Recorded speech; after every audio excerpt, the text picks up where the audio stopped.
പാലക്കാട് ജില്ലയിലെ കൊടുവായൂർ പഞ്ചായത്ത് പ്രസിഡന്റ് പ്രേമ വി ആണ് നമ്മളോടൊപ്പം ചേരുന്നത്. നിരവധി പുരസ്കാരങ്ങൾ, സ്വരാജ് ട്രോഫി, അതുപോലെ തന്നെ മഹാത്മാ പുരസ്കാരം, ഹരിത സ്ഥാപനം തുടങ്ങി നിരവധി പുരസ്കാരങ്ങൾ നേടിയെടുത്തിട്ടുള്ള ഒരു പഞ്ചായത്താണ്. പഞ്ചായത്തിന്റെ ഈ ഒരു കഴിഞ്ഞ കാലയളവിലെ ഭരണകാലയളവിലെ പ്രവർത്തനങ്ങൾ, നേട്ടങ്ങൾ അതിനെയെല്ലാം എങ്ങനെ നോക്കിക്കാണുന്നു? ഞാൻ വളരെ സന്തോഷത്തോടെ ഇതിന്റെ നേട്ടങ്ങളെ നോക്കിക്കാണുന്നു. ഞങ്ങളുടെ കൊടുവായൂർ പഞ്ചായത്തിനെ കുറിച്ച് ഒരു ആമുഖം ഞാൻ ആദ്യമായി പറയാം. പാലക്കാട് ടൗണിൽ നിന്നും മിനിമം ഒരു 12 കിലോമീറ്റർ സഞ്ചരിച്ച ഒരു പ്രകൃതി സുന്ദരമായ ഒരു നാടാണ് ഞങ്ങളുടെ കൊടുവായൂർ ഗ്രാമപഞ്ചായത്ത്. 18 വാർഡും ഇന്ന് നിലവിലുണ്ട്. കുന്നുകളും മലകളും തോടുകളും കൈത്തോടുകളും കനാലുകളും എല്ലാം നിറഞ്ഞ ഒരു സമൃദ്ധിയുള്ള ഒരു നാടാണ് ഞങ്ങളുടെ കൊടുവായൂർ ഗ്രാമപഞ്ചായത്ത്. 22 അംഗനവാടികൾ, അതുപോലെ തന്നെ വിദ്യാലയങ്ങൾ, 12 വിദ്യാലയങ്ങള്, വില്ലേജ് ഓഫീസ് 2 എണ്ണം, അങ്ങനെ വേണ്ട അല്പസ്വല്പം സൗകര്യങ്ങളൊക്കെ നിറഞ്ഞ ഒരു പഞ്ചായത്താണ്. അതിലുപരി ഇവിടുത്തെ ജനങ്ങൾ ജീവിക്കുന്നത് കാർഷിക മേഖലയെ ആശ്രയിച്ചുകൊണ്ടാണ്.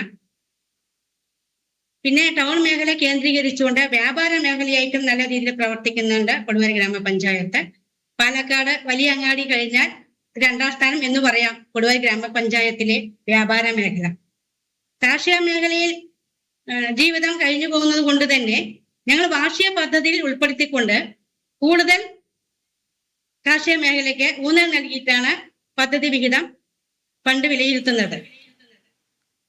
അതിനു പുറമെ ആരോഗ്യ മേഖലയിലും വിദ്യാഭ്യാസ മേഖലയിലും അതിദരിദ്രർക്ക് വേണ്ടിയിട്ടും ലൈഫിനും PMAYക്കും പശ്ചാത്തല മേഖലയ്ക്കും ഒക്കെ തന്നെ കഴിയുന്നത്ര ഫണ്ടുകൾ ഉപയോഗപ്പെടുത്തിക്കൊണ്ട് വികസനങ്ങൾ കൊണ്ടുവരാൻ ഈ ഭരണസമിതിക്ക് കഴിഞ്ഞിട്ടുണ്ട്. ഈ പറഞ്ഞതുപോലെ തന്നെ അതിൽ മാലിന്യ നിർമ്മാർജ്ജന മേഖലയിലേക്കാണ് നമ്മൾ ആദ്യം പോകുന്നത്. മാലിന്യ നിർമ്മാർജ്ജനത്തിന് എല്ലാ വാർഡുകളിലും മിനി MCFകൾ സ്ഥാപിക്കുന്നതടക്കം ഉള്ള കാര്യങ്ങൾ ചെയ്യാൻ സാധിച്ചിട്ടുണ്ട് എന്നാണ് പറഞ്ഞത്. അപ്പോൾ അത്തരത്തിൽ ഈ പുരസ്കാരങ്ങളിലേക്കൊക്കെ എത്താൻ കഴിയുന്ന രീതിയിൽ, അത്രത്തോളം മാതൃകാപരമായ രീതിയിൽ എങ്ങനെയാണ് മാലിന്യ നിർമ്മാർജ്ജനം നടപ്പാക്കാൻ പഞ്ചായത്തിന് സാധിച്ചത്? ഞങ്ങൾ മാലിന്യ നിർമ്മാർജ്ജനം ചെയ്തത് വളരെ ശക്തമായിട്ട് തന്നെയാണ് പഞ്ചായത്ത് മുന്നോട്ട് പോയത്.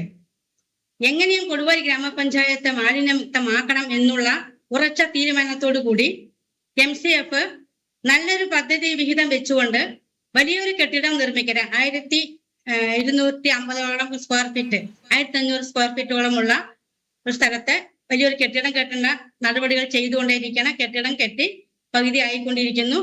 അതിനു പുറമെ ഡംപ് ചെയ്തിട്ടുള്ള വേസ്റ്റുകളെ കണ്ടെത്തിക്കൊണ്ട് അതെല്ലാം JCB ഉപയോഗിച്ച് നിർമ്മാർജ്ജനം ചെയ്തിട്ട് അവിടെ മുഴുവനും സ്നേഹാരാമം എന്ന പേരിൽ വലിയൊരു ഗാർഡൻ ഞങ്ങൾ രൂപീകരിച്ചിട്ടുണ്ട്. അതിന് പേര് നൽകിയതാണ് സ്നേഹാരാമം.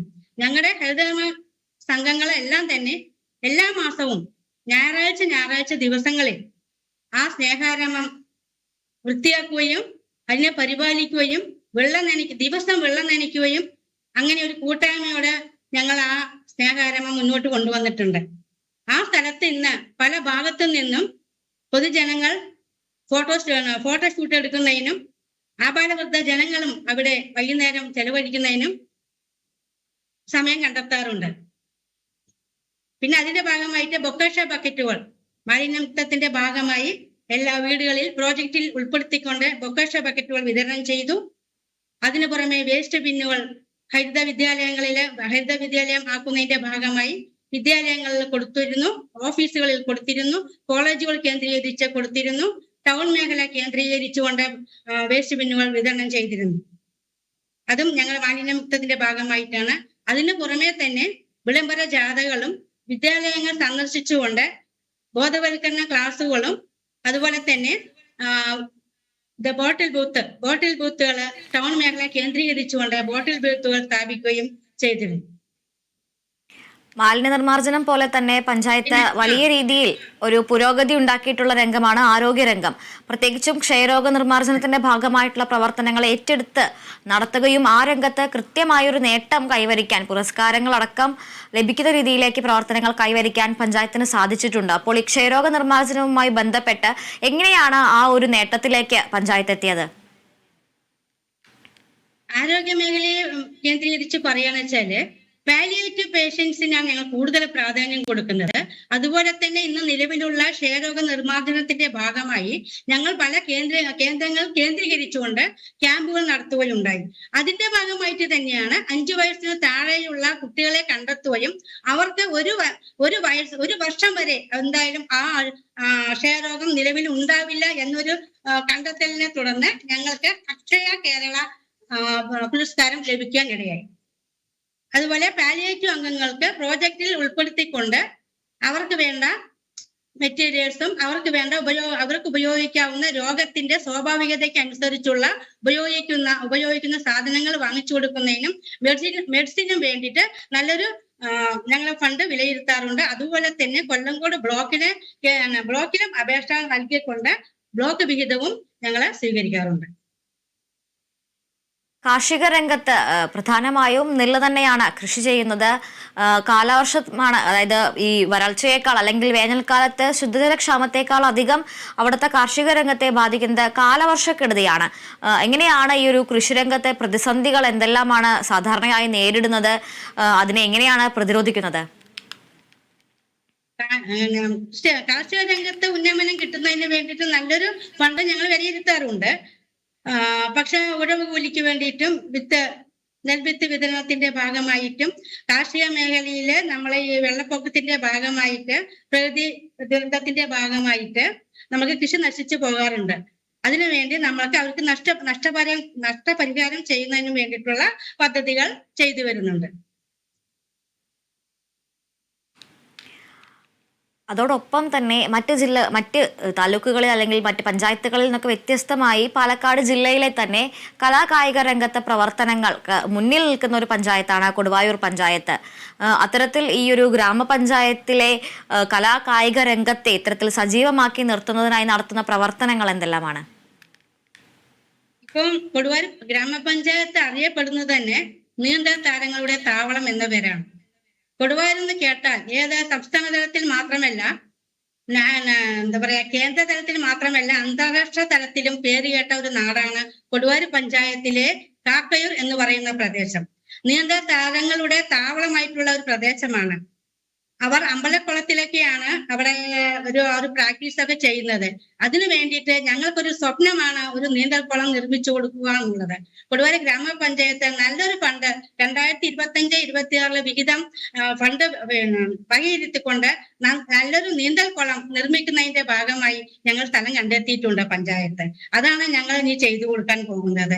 അതിന്റെ ഭാഗമായി അവർക്ക് എന്താ പറയുക, ക്ലബ്ബുകൾ കേന്ദ്രീകരിച്ചുകൊണ്ട് സ്പോർട്സ് കിറ്റുകൾ നൽകാറുണ്ട്.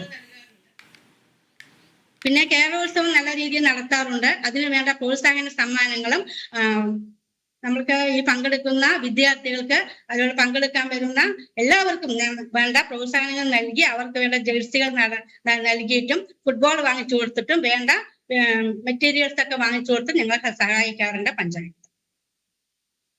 കലാകായിക രംഗത്തോടൊപ്പം തന്നെ ചേർത്ത് വെക്കുന്നതാണ് വിദ്യാഭ്യാസ മേഖല. ഇത്തരത്തിൽ വിദ്യാഭ്യാസ മേഖലയെ പ്രോത്സാഹിപ്പിക്കുന്നതിനായി വിദ്യാഭ്യാസ സ്ഥാപനങ്ങളുടെ, സ്കൂളുകളും അതുപോലെ തന്നെ അംഗനവാടികളുടെയും അടിസ്ഥാന സൗകര്യങ്ങളുടെ വികസനം, അതുപോലെ തന്നെ കുട്ടികൾക്കുള്ള പഠനോപകരണങ്ങളുടെ സഹായ വിതരണം, അത്തരത്തിലുള്ള പ്രവർത്തികളെല്ലാം പഞ്ചായത്ത് ഇടപെടാറുണ്ടോ? ഏറ്റവും കൂടുതൽ ഇടപെടുന്നത് വിദ്യാഭ്യാസ സ്ഥാപനത്തിന് വേണ്ടിയിട്ട് തന്നെയാണ്. SSK ഫണ്ട് യൂസ് ചെയ്തുകൊണ്ട് 20 ലക്ഷത്തോളം ഞങ്ങൾ ഫണ്ട് വെച്ചു കൊടുക്കാറുണ്ട്. അതിന് പുറമെ തന്നെ അവർക്ക് ഭൗതിക സൗകര്യങ്ങൾ ഒരുക്കുന്നതിലും അടിസ്ഥാന സൗകര്യങ്ങൾ ഒരുക്കുന്നതിലും ഞങ്ങൾ ഏറ്റവും ശ്രദ്ധ ചെലുത്താറുണ്ട്. കുട്ടികൾക്ക് വേണ്ട ടോയ്ലറ്റുകള്, ചുറ്റുമതിൽ നിർമ്മാണങ്ങള്, അതുപോലെ തന്നെ മുറ്റം കോൺക്രീറ്റ് ചെയ്യുന്നതുമായി ബന്ധപ്പെട്ട് അവർക്ക് ഭക്ഷണങ്ങൾ പാകം ചെയ്യുന്നതിന് വേണ്ടിയിട്ടുള്ള പാത്രങ്ങള്, അതിനുവേണ്ട അവർക്ക് പ്രിന്റ് ചെയ്യാനുള്ള പ്രിന്ററ്, കമ്പ്യൂട്ടർ, അങ്ങനെ വേണ്ടിയിട്ടുള്ള കാര്യങ്ങളൊക്കെ ഞങ്ങൾ ഫണ്ട് വിലയിരുത്തി അവർക്ക് വേണ്ട എല്ലാ എക്യുപ്മെന്റ്സും വാങ്ങിച്ചു കൊടുക്കാറുണ്ട്. പഞ്ചായത്തിന്റെ അന്തറിലുള്ള 2 വിദ്യാലയങ്ങൾക്കും ചെയ്തിട്ടുണ്ട്. അതുപോലെ തന്നെ നമ്മളെ ആസ്പിരേഷൻ ബ്ലോക്കിൽ ഉൾപ്പെടുത്തിക്കൊണ്ട് എയ്ഡഡ് സ്കൂളുകളിലും ടോയ്ലറ്റുകൾ നിർമ്മാണം ചെയ്തിട്ടുണ്ട്. എന്തായാലും ഇപ്പോൾ പങ്കുവച്ചതുപോലെ തന്നെ വിവിധ രീതിയിലുള്ള അതും വ്യത്യസ്തമായ പല പ്രവർത്തനങ്ങളും പഞ്ചായത്ത് നടത്തിയിട്ടുണ്ട്. അക്ഷയ പുരസ്കാരം പോലെ ആരോഗ്യ മേഖലയിൽ മികച്ച ഒരു നേട്ടമുണ്ടാക്കാൻ കഴിഞ്ഞിട്ടുണ്ട്. ഇത്തരത്തിൽ തന്നെ വരും വർഷങ്ങളിലും പഞ്ചായത്തിൽ പ്രവർത്തനങ്ങൾ നടത്താൻ കഴിയട്ടെ. ഉചിതമായൊരു ജനഹിതവും ഉചിതമായൊരു ഭരണവും ആശംസിക്കുന്നു. നന്ദി ശ്രീ പ്രേമ.